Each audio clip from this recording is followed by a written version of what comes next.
시편 1편부터 41편까지를 1권이라고 그래요. 1권. 자, 1권은 뭐예요? 창세기, 출애굽기, 레위기, 민수기, 신명기의 1권 창세기 편을 우리가 읽었어요. 자, 여기 가장 중요한 단어 하나가 나왔죠? 복. 복이 뭐예요? 1편에 복이 있는 사람은 악인의 길을 따르지 아니하며, 마지막 우리 41편도 가난한 자를 보살피는 자에게 복이 있으며, 이렇게 끝나요.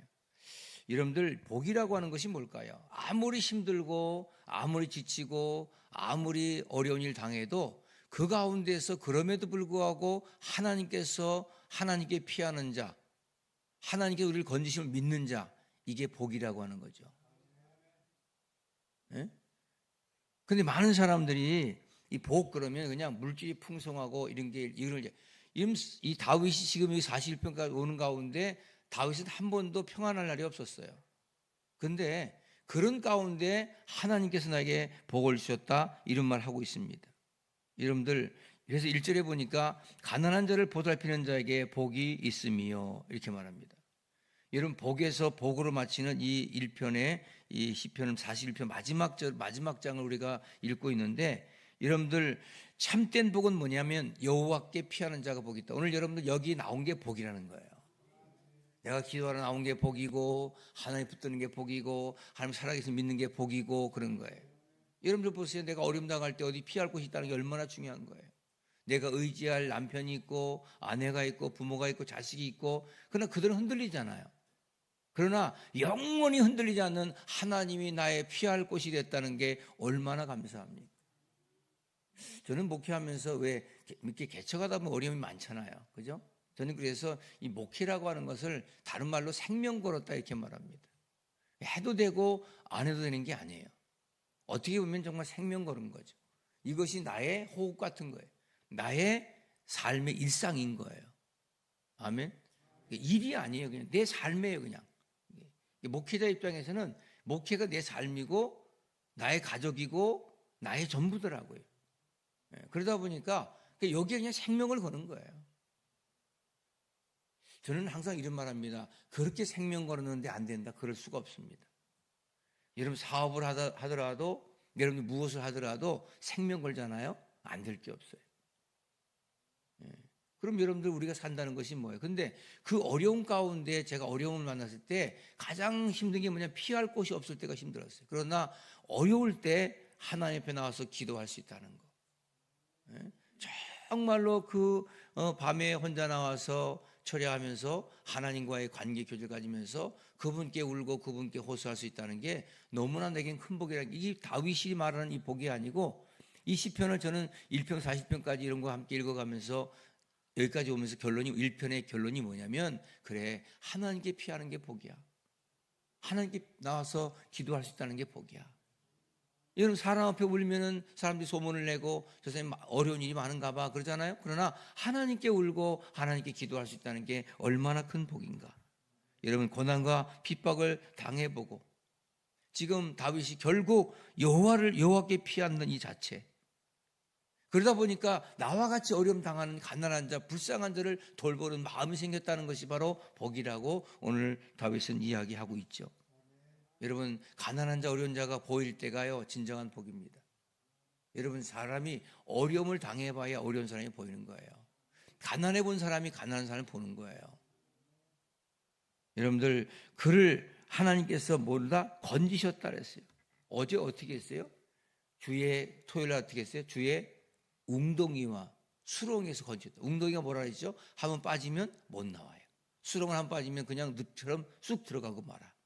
그런데 그런 이 수렁과 웅덩이에서 나를 건지신 하나님, 내가 아무것도 아닌 나를 건지신 하나님. 오늘 여러분 산전수전 다 겪어서 여기까지 왔을 거예요. 여러분들도 그렇죠? 어떤 분은 유교도 겪었고, 어떤 분은 보릿고개도 겪었고, 어떤 분은 일제시대도 겪었을 거예요. 어떻게 보면 여러분 세대가 가장 대한민국의 힘든 세대였을 것 같아요. 여러분, 일제 36년 거쳤죠. 그 다음 6.25 거쳤죠. 보릿고개 거쳤죠. 이렇게 살아온 아마 여러분들의 어르신 세대가 가장 힘들었을 것 같아요. 지금 70대, 80대, 90대 그러잖아요. 근데 그 모든 역경 가운데 하나님께 그럼에도 불구하고 우리를 건지셨다. 다윗은 이게 너무 감사한 거예요. 다윗의 인생에도 얼마나 많은 산더스이 다 겪었어요. 자기 오른팔 같던 사람이 배반하고 배신을 때리고, 심지어 자기 아들이 들고 일어나질 않나. 자기 장인이 자기 죽이려고 쫓아다니질 않나. 하나님 도대체 왜 그러시는 거예요? 라고 호소할 수 있지만, 그럼에도 불구하고 내가 여호와께 피할 수 있다는 게 너무나 복이었다. 아멘. 이건 얼마나 감사해요. 피할 수 있다는 게. 2절에 보니까 여호와께서 그를 건지사 지키사 살게 하시리니 그가 이 세상에서 복을 받을 것이라. 주여 그를 그 원수들의 뜻에 맡기지 마소서. 복을 받을 것이라. 여기서도 계속 복을 받을 것이다. 복에 대한 이야기를 계속 하고 있습니다. 복 얘기하니까 뭐 기복종교인가 이렇게 말해요. 여러분, 기복이라고 하는 게 뭐죠? 우리가 물질의 복을 요구한다든지 그런 복을 요구하는 걸 자꾸 기복이라고 그래요. 제가 그렇게 묻는 사람에게 반문하고 싶어요. 그럼 당신이 예수 왜 믿습니까? 가난하게 해서 믿습니까? 당신이 정말 물질이 된 아주 혹독한 고통과 고난을 당해보지 않아서 걷다고 소리하는 거예요. 그래요. 그런 말 하면 안 돼요. 정말 가난한 사람들에게는 물질이 복일 수도 있잖아요. 그렇죠? 몸이 아픈 사람에게는 건강이 복일 수 있잖아요. 이 복의 개념은 포괄적 개념이지 않냐. 그런데 무슨 거기다 기복을 얘기하느냐. 그러면 우리가 복을 받으려고 교회 나오지, 그러면 복 안 받으려고 나옵니까? 하나님께 나오는 게 복이고 피하는 게 복이고, 피하니까 물질의 복이 올 수도 있고 병이 고침받을 수 있잖아요. 그게 복 아닙니까? 근데 다윗은 오늘 복이 있으며 복을 받을 것이라, 그 다음에 이런 얘기를 계속하면서 다윗은 한 가지를 빠뜨리지 않아요. 그건 뭐냐면 복을 주시는 분을 꼭 얘기합니다. 그게 누굽니까? 여호와입니다. 여호와께서 그를 건지시리로다. 1절에. 2절에 여호와께서 그를 지키시리로다. 3절에 여호와께서 그를 병상에서 붙드시리로다. 뭐예요? 여호와께서 보살피시고 여호와께서 지키시고 여호와께서 붙드신다. 그러니까 복의 근원은 뭐냐면, 복의 근원 강림하사 찬송하게 하소서. 복의 근원 누구다? 여호와다. 하나님이다. 여호와께서 우리를 복을 주셨고, 여호와께서 우리의 복을 받게 하셨고, 여호와께서 우리를 붙드셨다. 여러분, 그 여호와 하나님, 오늘 우리가 믿는 예수요, 그분을 통해서 우리는 구원받았고 하나님의 자녀가 된 줄로 믿습니다. 여호와께서 건지시고 여호와께 지키시고 여호와께서 붙드셨다는 게 얼마나 감사한지. 그 모든 것을 이루어 주시는 그 하나님이 바로 우리의 복이다. 아니, 하나님이 주실 것이 복이 아니고 하나님 자체가 복이라는 거예요. 왜? 그분 안에는 모든 것이 다 들어있으니까. 저는 보람 있는 게, 보세요. 성경이 지금 거의 반 온 것 같아요. 창세기부터 계시록까지 강의한다고 하면서 지금 시편 40여 개 딱 반이 왔네. 그죠? 별로 감동이 없나? 지금 832편인데 1189거든요. 이게. 근데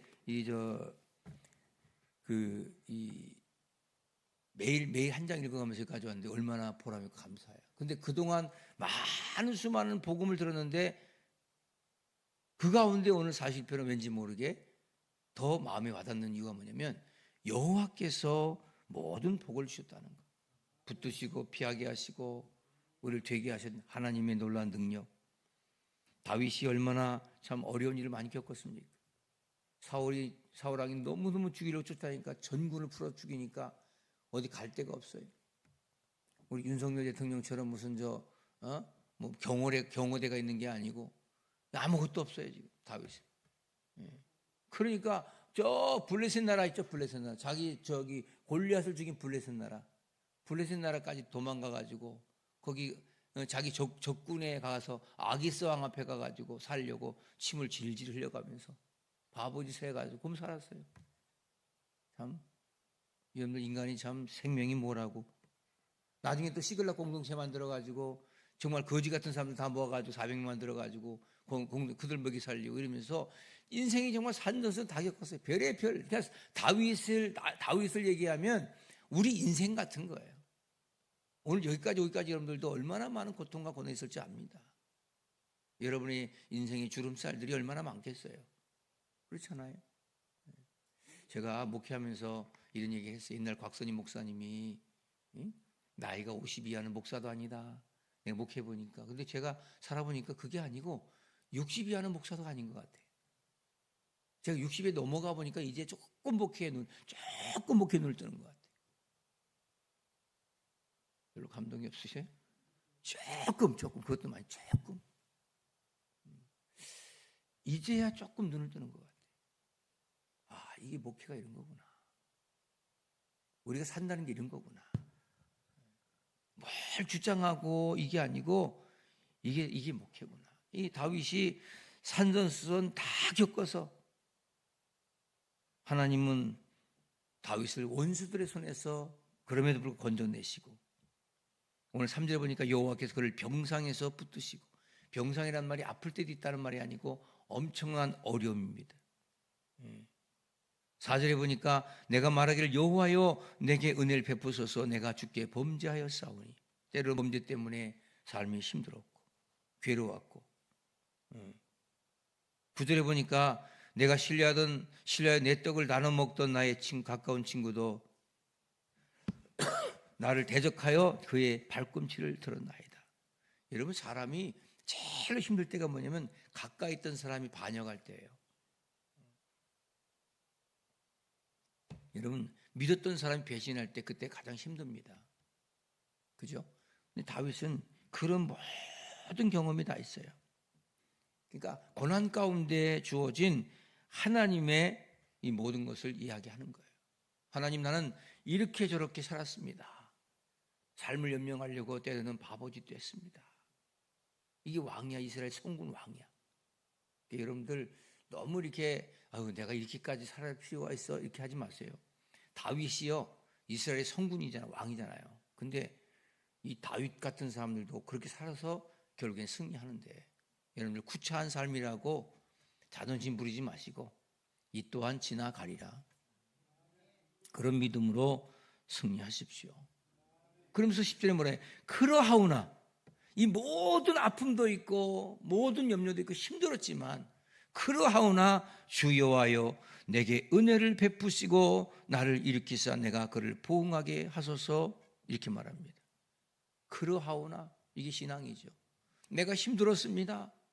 내가 지쳤습니다.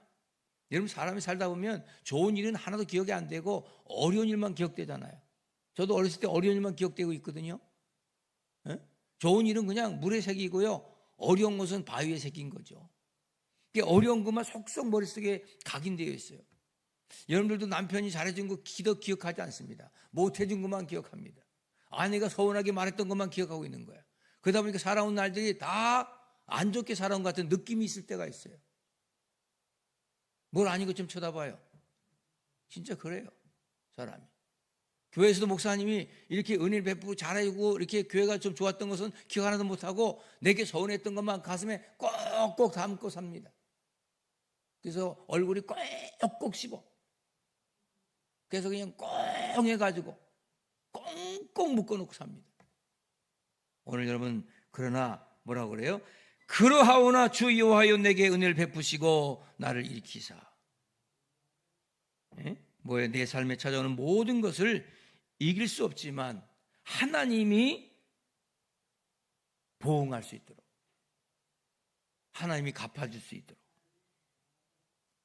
그러면서 11절에 뭐냐면 내 원수가 나를 이기지 못하오니 주께서 나를 기뻐하시는 줄을 내가 알았나이다. 여러분, 주님이 여러분들 기뻐하신대. 복 있는 사람은요, 악인의 길을 쫓지 아니하기 때문에 하나님께서 기뻐하신대. 여러분, 우리 시편 1편에도 보니까 이렇게 돼 있잖아요. 시편 1편 1절에 의인의 길은 인정하시나 악인의 길은 망하리로다. 악인들은 바람에 나는 겨와 같도다. 우리의 모든 삶에 있어서 의인의 길은 인정하시지만 악인의 길은 망한다. 결국에는 하나님께 피하는 자가 복이 있다. 하나님 모르고 지 못대로 사는 악인들은 바람에 나는 겨와 같이 흩어진다. 제가 인생을 살아오면서 작게 살았지만 결론이 이거예요. 여러분, 그래도 하나님 중심으로 사세요. 이 땅에 살면서 어떤 누구에게도 해하지 마세요. 어떤 것도 잘못되게 하지 마세요.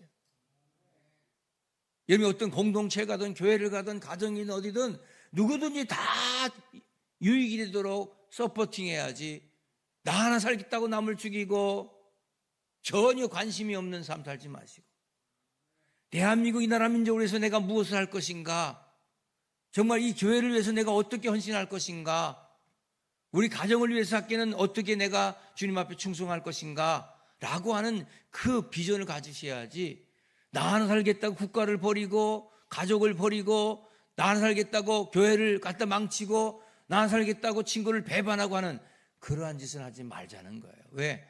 하나님의 은혜를 받은 사람들이기 때문에. 의인의 길은 인정하시나 악인의 길은 망한다. 여러분들 악인이 잘 되는 거 없다는 거예요. 그러면서 11절에 그게 주께서 그래서 나를 기뻐하신 줄 내가 알았나이다. 주님이 여러분 인정하시면 모든 게 끝나는 거예요. 사람이 인정받고 산다는 게 얼마나 중요합니까? 그래서 인간은 인정 욕구가 강하잖아요. 인정한다는 게 얼마나 강해요. 집에서 기르는 반려견 하나조차도요, 패싱하고 안 보세요. 그러면 걔가 와서 앞에 와서 쳐다보고 낑낑거리잖아요. 왜 나 인정 안 하시는 거야? 아빠, 엄마, 나 왜 안 쳐다보는 거야? 밥이나 먹어 이놈 새끼하고 밥 주고 얼굴도 안 쳐다보세요. 강아지조차도 와서 낑낑거립니다. 인정받으려고. 그러잖아요. 안 키워봐서 모른다고요? 강아지가 그래요. 낑낑거려요. 와가지고 그냥 나중에 말 안 들으면 지가 사건을 저질러요. 노이즈 마케팅 하듯이 제가 막 뭘 물어 뜯읍니다. 왜? 인정받으려고. 이게 동물이 가지는 욕구예요. 인정 욕구는. 똑같습니다. 동물만 그래, 식물도 그래요. 집에 기는 화초도 이렇게 쓰다듬어주고 이쁘다고 그러고 이 닦아주고 물 주고 그러면 잘 자라요. 근데 방치해 보세요. 죽습니다.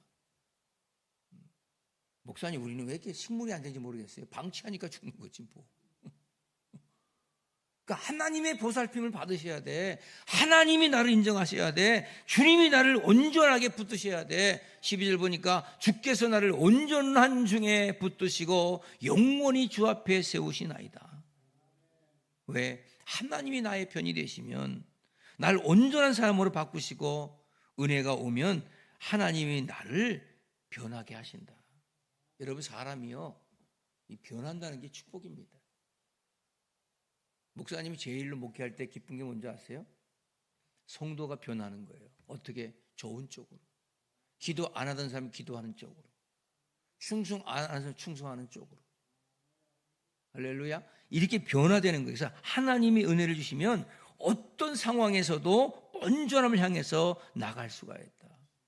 우리가 늘 코람데오가 뭐죠? 하나님 앞에서 늘 하나님 앞에서 살아가는 거예요. 여러분, 아무리 내가 숨기려고 해도 하나님을 숨기지 못하되, 속이지 못하되, 하나님 앞에서 그냥 오픈마인드 하셔야 돼요. 하나님, 내 모습 이대로 주 받아주세요. 나 이거밖에 안 돼요. 하나님, 내 모습 이대로 받으세요. 여러분, 오늘 다윗은 그냥 엄마 아빠 앞에서 벌거벗은 아이가 아무 부끄러움 없이 있는 것처럼, 마치 하나님 앞에서 그냥, 하나님, 나는 이런 공동체에서 또 이런 어떤 배반도 당하고 이런 악도 받았고 이런 병도 얻었고 많은 문제도 있었고 별의별 일이 많았어요. 별놈도 만나봤고 별 사람 다 만나봤어요. 그런데 하나님, 그러하오나 주 여호와께서 은혜를 베푸셔서 오늘 여기까지 인도해 주신 그 하나님 감사합니다. 여러분들, 하나님 자기 이름을 위하여 우리를 의의 길로 인도하신 그 하나님, 여러분, 그 하나님이 오늘 저와 여러분의 하나님이 되시기를 축복합니다. 그러면서 마지막 13절은 사실 어떻게 보면 시편 1편에서 41편까지의 마지막 결론의 한 구절입니다. 이렇게 결론합니다. 이스라엘의 하나님 여호와를 영원부터 영원까지 송축할지로다. 아멘, 아멘. 이렇게 말합니다. 이제는 개인이 아니고 뭐예요? 이스라엘의 하나님 여호와를 영원부터 영원까지 송축하리로다. 다윗은 인생에 걸쳐서 싸움도 있었고 배신도 있었고 정말로 엄청난 인생이었지만 지금 여기까지 인도하신 하나님을 송축한다. 송축이라는 단어가 뭐예요? 여러분 잘 아시죠? 바라크 히브리어로. 이 말은 복, 엎드린다 이런 뜻이거든요. 송축. 많은 사람 앞에서 하나님을 찬양하는 걸 송축이라고 그래요. 모든 사람이 보는 앞에서 하나님을 바라크한다. 그래서 우리의 삶은 지금도 대충 사는 것 같지만 그럼에도 불구하고 하나님 나를 사랑하셔서 오늘 새벽기도 가라. 새벽기도 가면 목사님 통해서 너에게 주신 말씀이 들려질 거야. 그럼 그 말씀 붙들고 기도하면 응답이 올 거야. 이렇게 굉장히 디테일하게. 왜 오늘따라 그 말씀이 내 말씀이 될까? 어떤 남편이 아내에 이끌려가지고 교회 왔다고 얘기했잖아요. 교회 와가지고 말씀을 듣는 가운데 강단에서 말씀하시는 목사님이 다 자기한테 하는 말 같더래요. 어쩌면 내 삶을 이렇게 알고 내 마음을 이렇게 짚고 들어왔는지. 그래서 집에 가면서 아내에게 막 혼을 냈다지 않았습니까? 당신은 목사님에게 내 말을 얼마나 많이 했으면 목사님 강대상에서 어떻게 저렇게 나를 알고 저렇게 얘기하냐고. 왜 그럴까요? 죄된 인간들은요, 하나님 말씀이 다 자기에게 하는 말씀을 들어야 돼요.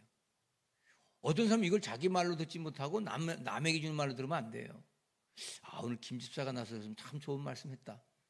이러면 안 된다는 거예요. 오늘 내게 주신 말씀이에요. 그 말씀 붙들고 승리하십시오. 우리의 삶도 여러분들 하나님께서 은혜로 나를 붙드셔서 하나님을 찬양할 수 있는, 송축할 수 있는 하나님의 축복 가운데 임하게. 지금까지 주께 피하는 것이 복이었다면 하나님은 나와 언약을 맺고 이 모든 것을 이루고 가시는 하나님. 아무리 내가 주님께 피해도 세상에 피해도 세상은 변하지만 주님은 영원히 변치 않는 반석 같은 존재. 여러분 그런 하나님을 찬양하고 끝까지 포기하지 않는.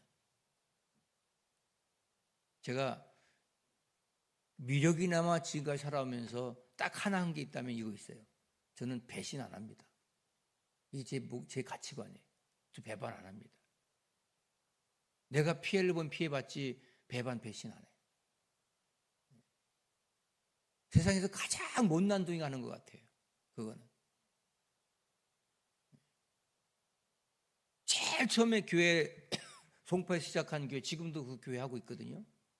제 교회 주고 나왔거든요. 그리고 저는 월세 교회로 제가 갔어요. 그 교회를 주고. 근데 그 교회 섬기는 목사님은 그냥 그대로 있어요. 교회가 하나뿐이에요. 한 10대 명 되고 그대로 있어요. 거기서 저는 한 7, 80명 하다가 그냥 주고 나왔어요. 제가 무슨 말 이해하냐면 그게 지금으로 같이 한 20, 한 5억 돼요. 지금 가치적으로. 근데 여러분 그거를 제가 줄 때 배반 안 하기 위해서 그냥 주고 나왔어요. 그리고 그게 제가 첫 번째 세워놓은 교회예요, 사실. 여러분 제가 지금 자랑하려고 하는 게 아니고 어린 마음, 30대 어린 마음이었지만 나는 절대로 누구에게 피해를 주지 않겠다.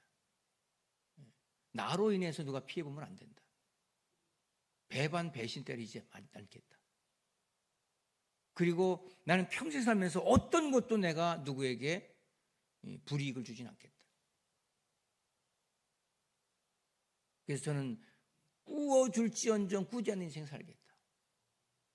이게 여러분 복 아닙니까? 시편 28편 6절에 1절에서 6절에 나오는 복 있는 하나님 말씀에 순종하고 들어가 나가도 복 받고 꾸어줄지언정 꾸지 않는 자의 복, 머리가 돼 꼬리가 되는 자의 복.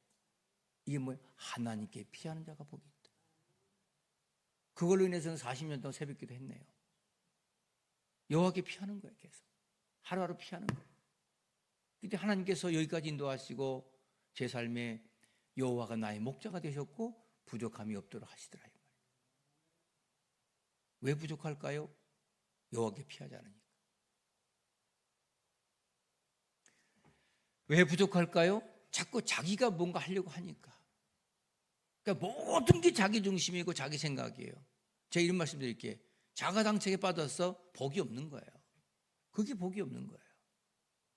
여러분 저는 설교를 위한 설교하는 게 아니고 삶을 간증하자는 거예요. 여러분의 삶을 간증히 하세요. 내가 새벽까지 기도하고 내게 살았더니 이렇게 간증하게 하시더라. 우리 이 통합 측에 총회장 했던 이민식 목사라는 분이 있어요. 이분이 어제 신문 보니까 딱 금년에 100살이 됐더만요. 100살. 100살. 근데 자기도 정정하셔. 사람이 은혜로 그냥 믿음을 사니까 장수의 복도 드리는 거죠. 제가 전에 있던 부목사였던 교회 목사님이 105세 돌아가셨어요. 그분이 100살 넘어서 전도지 들고 가서 중앙시장 가서 계속 전도합니다. 내가 예수 믿고 이렇게 장수하는 사람, 내가 100살입니다. 100살입니다. 사람이 그거 은혜 받아가지고 그렇게 예수를 믿어요. 오래 사는 것도 복이야. 그러니까 나이가 한 100살 넘으면 그때부터 전도지 들고 나가세요. 한 5년 비가 오나 눈이 항상 가서 전도하시고. 여러분들 그냥 뭐 밥 먹고 살겠다고 아웅다웅 사는 게 100살이 아니고 정말 하나님의 영광을 위해서. 아멘입니까? 그래서 여러분 뭐래요? 이스라엘 하나님 여호와를 영원부터 영원까지 송축할지로다. 아멘, 아멘. 하나님 앞에 살게 하신 하나님, 하나님께 무릎 꿇고 바라크 복 주시는 하나님, 하나님 찬양하는 입술이 되는 것. 여러분들 모든 삶에서 하나님을 찬양하는 호람대오의 삶을 살아가시는 여러분들 되시기를 축원합니다. 그래서 날마다 은혜 받고 바뀌는 거예요. 오늘 또 바뀌는 거예요. 오늘 또 성숙해지는 거예요. 계속 자라나는 거예요. 저도 그냥 계속 자라나고 40대 썼던 책이 정말 부끄러울 정도로 너무 낯간지럽고 갈수록 더 성숙되어지고 성장되어지고 하나님의 품격, 하나님의 은혜가 더 우리 몸에 배어나고 그래서 하루하루 살아가는 것이 너무나 기쁘고 행복한 여러분들. 제가 볼 땐 여기 있는 여러분들은 복 받으신 분 같아요. 왜냐? 하나님께 피해 기도했지만 여러분 기도하니까 응답됐잖아요. 여러분 제가 우리 동탄 세명석 요즘 새벽 기도를 참 많이 안 하는 축에서 하는 것 같아. 제가 볼 땐 그래. 다른 교회 안 가봐 새벽 기도. 근데 물으면 새벽 기도가 20명이 안 된대. 보통 다 교회들이. 근데 저는 사실 개척 때부터 새벽 기도로 교회 부흥시켰거든요. 아니 새벽 기도를 통해서 교회가 부흥되더라고요. 신기한 게 낮 예배 10명 나오면 새벽 기도는 40명씩 나오고. 왜? 새벽에 은혜가 있다는 거죠. 왜 새벽에 왜 은혜가 있을까요? 할 수 없는 가운데 하니까 은혜가 오는 거예요. 이 환경 자체가 은혜예요. 오늘 여러분들 잘 나오신 거예요. 여기 올라올 때부터 은혜 받고 오는 거예요. 50% 은혜 받고 시작하는 거예요. 그럼 말씀 듣고 은혜 받으니까 기도하니 응답하니까 내가 어떤 산전순 병만 다 있다 할지라도 그러하오나 하나님이 은혜를 주셔서 오늘도 주님 앞에 기도합니다 라고 고백하며 그 은혜 가운데 그 안 믿음의 주인공들 되시길 축원합니다. 그래서 여러분 세상 모든 거 너무 걱정하지 마세요. 어느 때부터 얼굴이 굳어지고 미래가 걱정되고 염려가 됩니까? 이 모든 면을 다 주께 맡겨버리라 했잖아요. 맡겨버리고 믿음 안에 승리해서 예수 최고의 복을 받아 누리는 믿음의 귀한 주인공들 되시길 축원합니다. 하나님 아버지 감사합니다. 고맙습니다.